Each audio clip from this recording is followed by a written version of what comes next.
Smart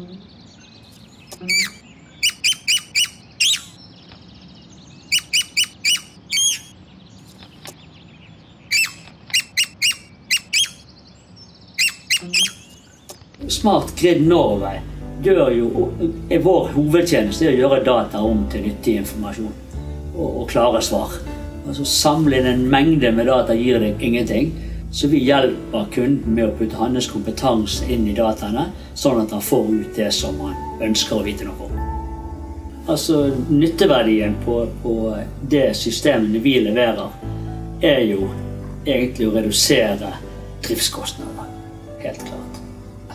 Her vil vi få med en gang en beskjed om hva som er feil, og dermed kunne gå ut med det rette utstyret og fikse feil.